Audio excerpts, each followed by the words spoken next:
Our political commentators are with us now, Sue Moroney and Liam Hehir. Kia ora kōrua. Kia ora, Atamarie. Catherine. Sue Moroney is a former MP with the Labour Party, former Labour MP, now Chief Executive of Community Law Centres Aotearoa. Liam Hehir is a Palmerston North lawyer, political commentator and a member of the National Party. Well, it feels like a long time ago, but that was a major announcement on Monday. 12 billion spent to be spent on defence, 9 billion of it of new money over the next 4 years, but broadly bipartisan. Sue, how do you assess the government's announcement last week? Well, it's really a sad indictment on the world that we face these days, isn't it? I mean, we didn't get too much right over the last 60 years with growing inequality and all those sorts of things happening across the world. But one thing that did go well globally was the de-escalation and the reduction in the number of wars that were happening across the planet. But, you know, now that seems like a very fragile thing that, with the Ukraine and what's happening in Palestine as well, that there is, we're going in the wrong direction on all of this. And, $12 billion from a country like Aotearoa, New Zealand, at a time when we've got a cost of living crisis is a very big call. But it does seem like it's time that some of the lack of maintenance that's probably happened over the last, I would say, 40 years across the Defence Forces is it's catch-up time, effectively, is what's going on here, as well as responding to an increasingly fragile world. Liam, does that about sum it up? Does it explain why we didn't hear too much of a reaction from Labour, other than saying that broadly it thought the plan was going in the right direction? Well, I think, it'd be a mistake to think that Labour's some sort of pacifist party or some sort of slouch on national defence. The Labour Party traditionally has been quite strong on national defence, and it's good that we have always had that sort of bipartisan approach, even though there will be disagreements from time to time about things like fighter jets and things like that. But on the whole, I mean, when I was at school, we were still very much in the moment where the Cold War had ended, and there was sort of this idea that history had come to an end and, wars would be winding down and economic integration would make them impossible. And then, fast forward to this year and you're having live firing exercises in the Tasman, and it is a real head turner. We're far, far away from the benign strategic environment that Helen Clark once declared. I think it's defence is always an easy thing to cut and to I suppose underfund because the need isn't sort of immediate unless you're actually being invaded, and so it's not simply a case of catching up on maintenance, I think, but it's actually investing in new capacity. I suppose the question is it is a lot of money. And we've seen that the defence forces have struggled with recruitment and numbers and having skilled people. And the question I have is what's the relativities between actually building that capacity and actually showing our allies that we're serious, right? And so the announcement itself, even if it doesn't translate into enhanced capability in the short term, at least bolsters our credibility amongst those people on whom we're actually going to depend. It was a telling moment when the Minister talked about not wanting to be seen as a bludger. But the other matter of this is the difference between capital and operational spending, although it all ends up being spending in the end. Goodness knows the country's paying as much as it is on the cost of borrowing at the moment. But the Minister also indicating she was not unhappy with whatever is going to be revealed in the budget in terms of things like whether there's any further sort of salary boosts, etc. But as we said, broadly bipartisan reaction. Let's kick on, because also happening last week, the tariffs roller coaster really ramping up. What did you make of the government's handling of this? We saw the finance minister out for a rare kind of media conference in her office over this, and we saw the Prime Minister stepping up and being quite proactive in terms of in phone calls to other leaders. What did you make of the handling of it, Sue? I think it's very interesting to watch Winston Peters in the space, actually. He's a lion domestically, but it seems to be a lamb on the international front. It's very polarising as a domestic politician, he calls things out all the time, but stepping very, very firmly backwards on this front. So that's very interesting to watch that unfold. I think, New Zealand has long held a position of some strength on foreign affairs issues internationally, and Christopher Luxon's return to that fold this week was probably late but still important, because we've always been that country that's been not afraid to call out bad behaviour on the international front. And really the only way to deal with an unhinged bully is to gather unity from other nations. So I thought it was an important step forward for the country, and one that I had felt had been lacking for the previous month. What did you make of Winston Peters' response, Liam? What motivated that? Yeah, I know we're talking about him later, but it's so weird, eh? You have more bipartisanship between Chris Hipkins and Chris Luxon than between Chris Luxon and his own foreign minister. It's interesting that you have a leader of a party that's called New Zealand First, who's just such a circumspect foreign minister. But I think on the whole, right, New Zealand is not going to lead the world in the fight against tariffs. We're the best trading citizens out there. Perhaps only Singapore might be as good a citizen of the world trade system as we are, and that comes down again, right, to a strong bipartisan consensus. Or there's always going to be differences of opinions about things like the TPP.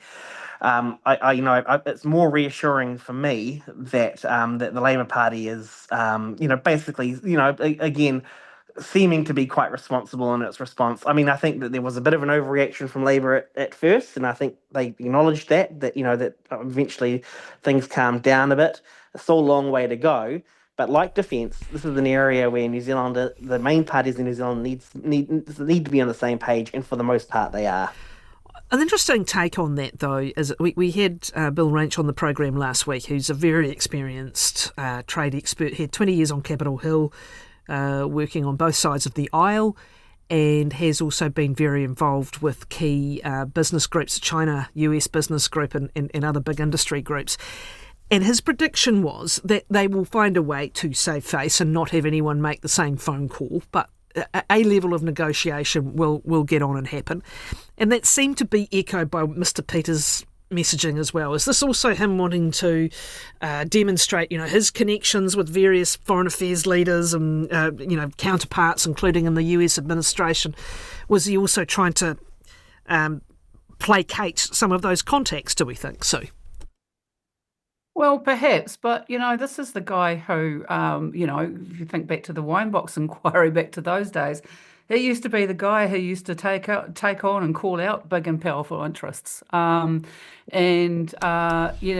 he's wanting to take quite a different approach. So maybe one matures as they go on their political career. But look, it is fair to say that both with Labour and national governments, that he has proven to have much greater diplomatic skills internationally than he has domestically. Yeah, that's strategic too, is it not, Liam? Yeah. Yeah. I think there's a severance chip. There's a severance chip in his brain, and when he goes through Auckland Airport, it flips, and he becomes Winston Peters, the diplomat, who's actually, he is very good. He's a good foreign minister for whoever the government of the day is, because he does have those personal connections. He's got he's not, he does have views on foreign policy too, right? It's not like he's just a cipher, or he doesn't sort of try to make his mark. But he is just, and it could simply be experience, right? He's done it with multiple administrations now. He knows what he's doing. And I think that, it probably annoyed him to have what he thought of as his domain being infringed on, in fairness, by the Prime Minister of the country. So Okay. Now, the end of the Treaty Principles Bill for now. We predicted last week, so after the report back came back several weeks early, that the National would be very keen to see this done and dusted, and it was by the end of the week. But is that the end of the matter, Sue? Well, no, because just the week prior, we saw the National Party vote through the Oranga Tamariki bill. That was just passed on the 3rd of April. And that completely removed the Treaty of Waitangi principles from that particular bill. So, look, Christopher Luxon said this at the outset, that their approach was to deal with this on a case-by-case basis, that they would go about stripping out the treaty principles from legislation one piece at a time, and that's what they're continuing to do. So if anyone thinks that the battle has been won, they're quite wrong on that front. So there are more battles coming up, but they are month by month battles. So it's going to be interesting whether strategically that's a good decision from the National Party, because it will keep this flame burning. It will keep it alive as they as they rip this out of individual pieces of legislation. Probably one of the most important and positive outcomes of the debate over the Treaty Principles Bill has been the effect that many, many more Māori are now on the electoral roll and are planning to vote at the next election. That's a significant and long-standing outcome from a pretty ugly debate that has had the ability to be incredibly divisive in our country, has been probably now saved from being one of those race relations issues that rips the country apart. But it has motivated hundreds and thousands of Māori to place themselves on the electoral roll. Liam. Yeah, well, there's no question that National would like to have the whole conflagration behind it. It's certainly caught a tiger by the tail. When it conceded its act, I'm sure that, I know that they were hoping it could be a rerun of the Treaty Principles Deletion Bill from 2006 to 2007, which Labour supported to a first reading, including, Sue, you would have voted for it. And then that quietly died, and they would have hoped that the president would run again, and it didn't. And it's you can talk about the Liberal bubble in terms of what the wider public opinion is, but for National Party, a party that is meant to sort of embody the whole of the country and govern responsibly, it ended up supporting a needless provocation. The grind goes on, as Sue says, but when it's more technical, more piecemeal, the sense of anger and outrage is harder to sustain, and hopefully as well, there's more room for nuanced discussions in a technical approach over time. So Sue says the battle goes on. I would hope that it can be an ongoing conversation rather than a battle, but I fear she might be right. Okay, let's have a look at a run of polls now. I think 3 in the last couple of weeks. We've had the Courier, the RNZ Read Research and the One News poll. At least 2 of them, if not 3 of them, showing the coalition in a position to be re-elected. It had slipped behind for a couple of cycles. Did any of you take anything much out of this round of polls, Sue? Look, as they are at the moment, all within the margin of error. So, I don't know that it tells us too much, except that the electorate are not, they've voted in not that long ago a new government, and they're not that enamoured with that new government. I think that's the trend that's going through. It's really unusual in this part of an electoral cycle with a new government that the people who voted for them, just over a year ago would start deserting them this quickly. So I think those polls will be, margin of error type polls for a little while to come, of whether it favours a left-wing coalition or a right-wing coalition. We've got a lot of time to play out before the next election. For sure, they're only ever a snapshot in time. Liam, your thoughts? Yeah, we're in a stage where it's just the ebb and flow, right? And you can't read too much into it. And then in the next 3 months, you'll have one with the nose ahead and then the other. I think I would have a slightly different view of Sue on sort of what's unusual about the present moment, and it's not so much that I think people have sort of become less enamoured of the government. The government didn't romp home with a massive victory. It had to cobbled together a three-piece coalition. What we're not seeing, which I think we usually see in this part of the cycle, is that the government pulls ahead, right? So normally a first-term government pulls ahead of a opposition in disarray, and the opposition crumbles. But, for a combination of the fact that the coalition is quite difficult to manage, we've already talked about that, but also that Labour has admirably, held on together and hasn't crumbled, means that what we're not seeing is Nationals not getting that easy win in the second round. And so it's anyone's game for the next election, and that itself is an unusual thing for a first-term government. Well, the third thing that it remains unusual is having so many smaller parties well above the 5% threshold, or within grass. The Taxpayers Union Courier poll caught my eye. Greens on 11, Act 10. New Zealand First 7.4%. That was a big jump for them, probably reflecting the exposure currently on international issues. Te Pāti Māori down, but still within reach of 5%. Now, going all the way back until the very earliest days of MMP, that is incredibly rare this far through an electoral cycle. That poll also showed a big jump for Winston Peters, 12.8% as preferred Prime Minister, not too far behind Chris Hipkins on 18.9%, Sue. Yeah, well, look, you're right about the this new trend emerging about the third parties.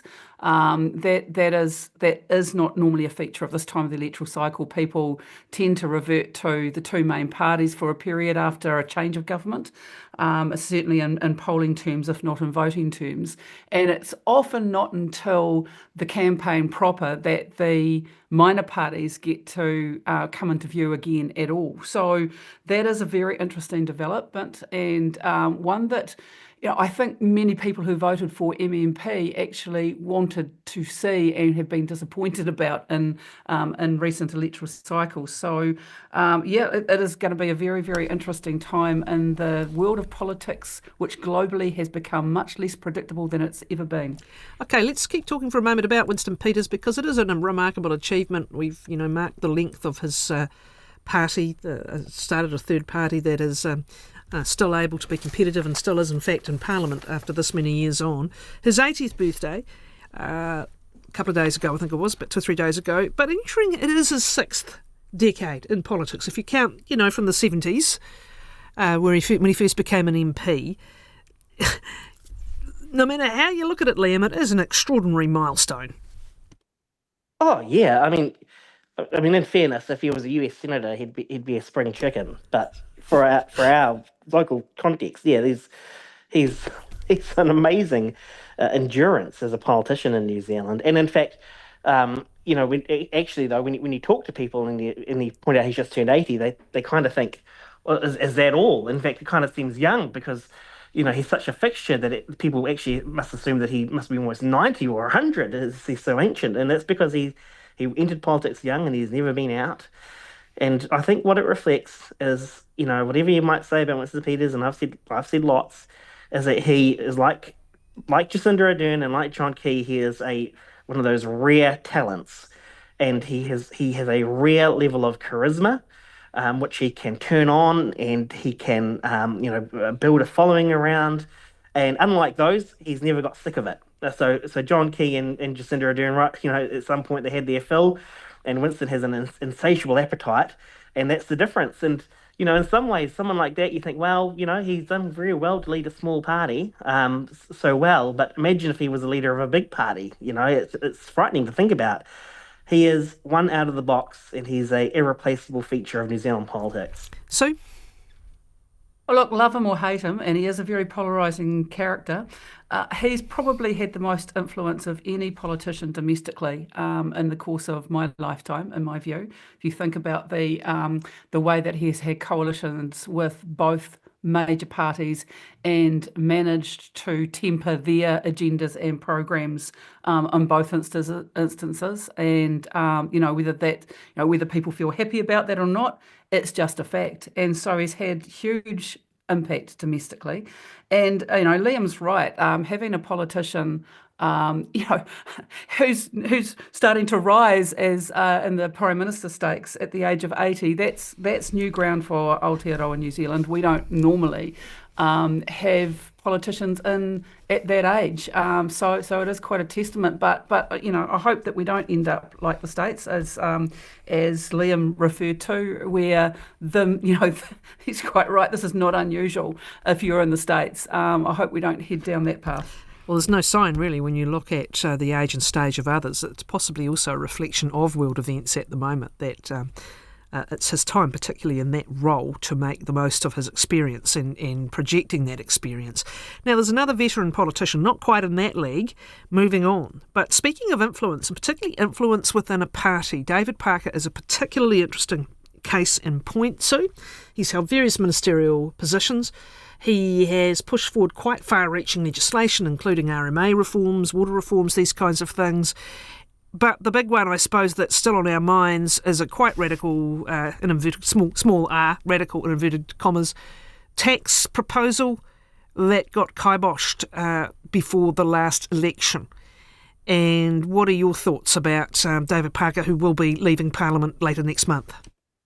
Well, look, not too many MPs get to choose their own time of departure, so that's a big thing to start off with. Let alone an ageing white male on Labour's list, should I say? So it's quite remarkable that he's been in there for that amount of time.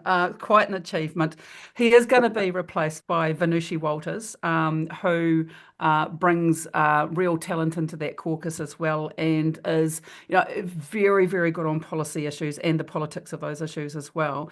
I think, look, it's interesting because David Parker is certainly not alone in the Labour caucus in being very, very astute on policy issues, and also very focused on getting a fairer tax regime in place. The difference is that he has taken that discussion externally. So not most of Labour's MPs would exhibit those sorts of issues internally. But overall, you'd have to say, well played, David Parker. Well, was it ever going to happen? That's the thing. That's the call you make, Liam, when you go public, isn't it? Well, look, yes. I mean, there's apart from being a straight white male of a certain age, the other thing that David Parker, brought to the table in terms of Labour was he was an experienced businessman. Like he had experience in business at all stages, and he was the type of Labour MP that I personally always wanted to like. He's a lawyer of a provincial law firm. He's got on paper. I think he's got good qualities to bring to diversity to Labour, despite his non-demographic diversity. But I don't want to sound unduly harsh here. But if I'm being objective, I would say that all political careers end in defeat in a way, and so did his. Right, he's obviously a super smart guy, very, very brainy. But in terms of a lasting legacy, I think about the emissions trading scheme that he actually shepherded that in. But the RMA, freshwater reform, didn't go anywhere, quickly repealed, done, finished. The tax discussion, which was a bit of an obsession of his and something he was very, very keen on, didn't go anywhere, didn't happen. And in fact, in the last government he was a part of, he rather ineffectively resigned as revenue minister, but stayed in the cabinet, stayed as a minister, didn't go all the way in terms of making his statement. And so, I'm sure he's a nice guy. I know he's really smart, but I'm not sure that he ever had the retail political skills to bring it home. And so, like a lot of people, he's sort of stuck as being something of a nearly man of New Zealand politics. Well, it's one thing to get it passed. It's hard enough to get it passed, but you can't prevent it being undone. There are very few instances, unless you can really push on through that 3-year term, get stuff done early, and then push on through the Emissions Trading Act is an example, right? And The thing is, you've got to do it fast and hard. And early, and then win a third election. It's always been the kryptonite. Yeah, that's always been the kryptonite for Labour. His legacy may yet be determined by what Labour does decide on tax policy, because very unkindly I recall the Prime Minister referring to him noodling away on his Piketty project. It was a memorable line for the Prime Minister, who's not always credited for his rhetoric. And he has been noodling away on it for a very long time. So if that wealth and or capital gains or other similar tax goes to the next election as policy, maybe that will be the legacy. Thanks both of you, Sue Moroney and Liam Hehir.